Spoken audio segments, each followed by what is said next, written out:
Hoje a gente vai receber aqui ao vivo em nossos estúdios a endocrinologista Mariana Xavier. Boa tarde, é um prazer recebê-la. Obrigada, Mari. E também a doutora Alessandra Yazbek. Nossa, que lindo seu sobrenome, né? É alemão? É árabe. É árabe? Yazbek. Ah, você tem cara de árabe mesmo, apesar de ser loira, mas tem cara de árabe. Doutora, vamos começar. A gente começa a falar de problemas hormonais. Eu sei que tem muita gente que acaba jogando toda a culpa nos hormônios. Ah, eu engordei, mas eu tô com hipotiroidismo, problema hormonal. Eu tô com isso, mas é uma questão hormonal. E joga tudo a culpa nos hormônios. Nem tudo é culpa dos hormônios, né? Nem tudo é culpa dos hormônios. Eu sempre comento que o hormônio é vida. Tá. Então, assim, nós temos mais de 300 tipos de hormônios diferentes que regulam toda a nossa saúde. Parte deles tem, sim, culpa com alguns sintomas. Mas, assim, nem tudo é culpa dos hormônios.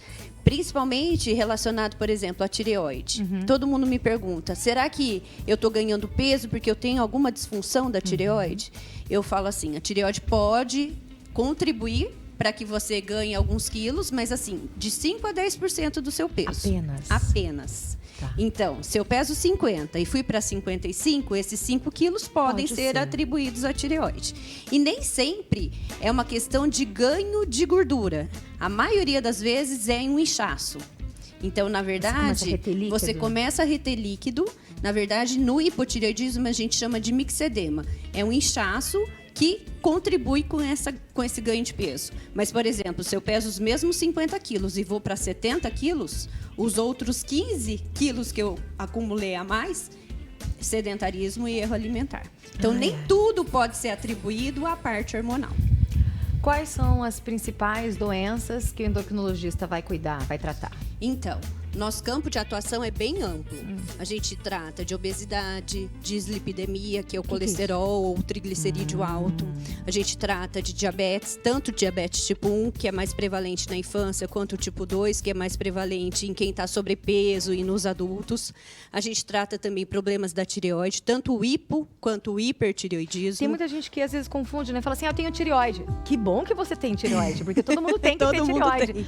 Às vezes você tem um descontrole hormonal, um descontrole na tireoide, não necessariamente que você tenha, porque você tem que ter a tireoide.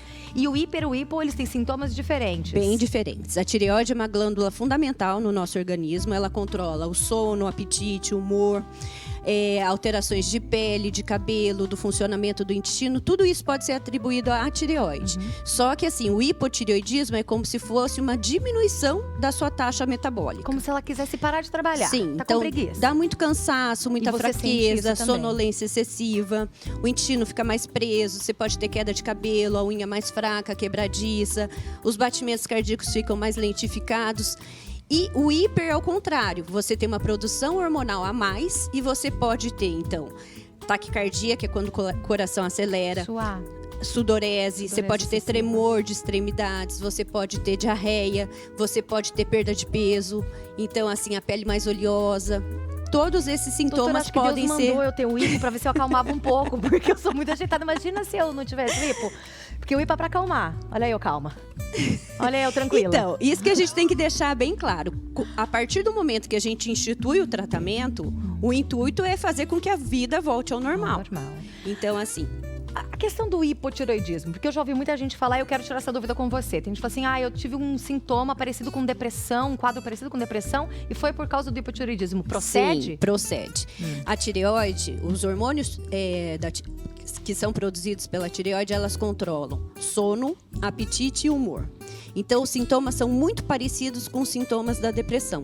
Pode dar irritabilidade, nervosismo, pode dar labilidade emocional, que a gente não sabe por quê, mas começa a chorar. Parece ter uma TPM constante. Sim, como se fossem sintomas típicos de TPM, mas assim, constantemente. Ou seja, os homens também podem ter, tá? Problema de tireoide, tá? Hipotireoidismo. É mais frequente nas mulheres. Droga, tudo é mais frequente nas mulheres?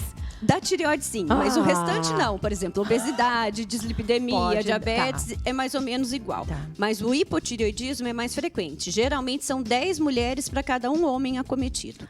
Mas os sintomas são muito parecidos. Então, às vezes, a pessoa está tratando como uma depressão e não é. Às vezes, é alteração da tireoide.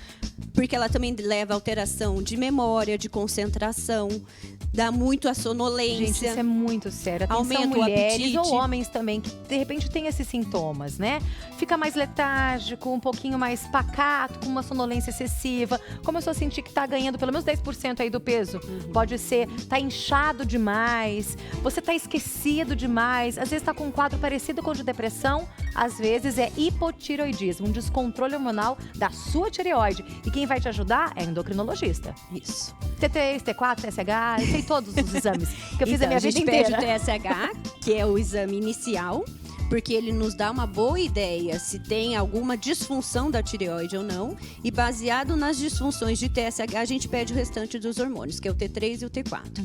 São os principais hormônios que atuam em todos os tecidos, que controlam todo o nosso metabolismo. Mas ainda tem outros exames, anticorpos. Sim, a gente pede os autoanticorpos para saber, porque o hipotireoidismo ele pode ter diversas causas. A mais comum é uma causa genética hereditária, por isso que a gente pede os autoanticorpos, mas tem outras causas de Por exemplo, hipotireoidismo. por que a gente pode ter problema de tireoide? Por exemplo, a gente pode fazer o diagnóstico do hipotireoidismo no período neonatal, assim que o bebê nasce, no teste do pezinho.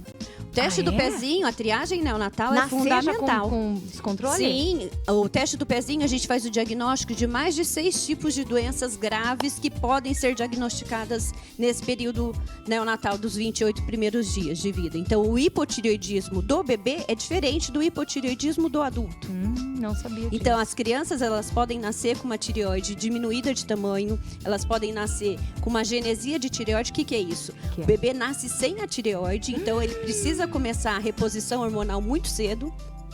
E ele pode nascer com uma tireoide ectópica. A tireoide não fica na região do pescoço e ela pode ficar na base da língua. Quando ela não fica na região habitual dela, ela perde a produção hormonal e a gente precisa tratar o quanto antes. Nossa, eu não sabia. A repercussão do hipotireoidismo na infância é muito grave. Leva a alteração tanto de ganho de peso, então um bebê que tem uma dificuldade de sucção, tem uma dificuldade de ganho de peso, tem uma dificuldade de crescimento e pode comprometer até mesmo a parte cognitiva do desenvolvimento do bebê. Gente, eu tenho tanta pergunta pra fazer pra ela. Deixa eu fazer uma pergunta aqui que me veio agora, que me ocorreu. Antigamente, eu ouvi dizer isso por causa da minha família, né? Ah, minha tia teve problema de tireoide, não sei quem também teve, e elas não conseguiram engravidar. Foi por causa da tireoide? Foi. Na verdade, assim, tem várias causas que podem comprometer. Mas a tireoide, o descontrole da tireoide? O descontrole da tireoide, sim. Tanto é que, assim, faz parte de tanto todo... Tanto hiper quanto hipo ou só Tanto o hiper quanto o hipo. Faz parte de todas as vezes que um casal tenta engravidar, a gente investiga diversas causas, né? E algumas causas podem ser hormonais. E o hipotireoidismo não tratado ou então não diagnosticado pode levar a abortamentos de repetição, podem levar a uma implantação baixa da placenta, podem levar a trabalho de parto prematuro e até mesmo comprometimento do desenvolvimento da tireoide fetal. Nossa, então, gente. é fundamental que se você tenha, você trate. E durante o pré-natal, muitas vezes, a gente precisa aumentar as doses da levotiroxina, que é o remédio que a gente usa. Levotiroxina sódica. Eu tomo 125 microgramas. Isso. Prazer. Já sei tudo. Mas você sabe que você está falando procede muito? Porque olha só, agora eu estava pensando, eu nunca tinha feito essa associação da minha família. Eu tentei durante 5 anos engravidar e não conseguia. Minha tireoide estava extremamente desregulada. Quando eu regulei, eu cheguei na dosagem correta, engravidei. Sim, é fundamental. É o que eu falo. Muitas mulheres nem sabem que tem. Alguns hipotireoidismos só são diagnosticados no período gestacional. Então, assim, faz parte de toda vez que você pensa, quero engravidar, procurar seu ginecologista, fazer todos os exames. E hoje em dia, os ginecologistas já sabem. Faz parte de todos aqueles exames que eles pedem antes da gente pensar em engravidar, solicitar a TSH e T4 livre. Nossa, doutora, ainda tem um monte de dúvidas sobre essa Sim. questão hormonal, tá? A gente ainda vai falar muito aqui. Eu tô Ótimo. fazendo até uma consulta com a doutora. Faz tempo que eu não vou, né, no endócrino, vou pedir uns exames T3, T4, TSH. Vamos falar agora o seguinte. A alimentação, ela interfere na alteração dos hormônios, toda essa questão endócrina do nosso corpo? Existe uma correlação grande entre certos tipos de alimento e algumas alterações hormonais, principalmente sobre os alimentos com alto índice glicêmico estarem relacionados ao início de um pré-diabetes.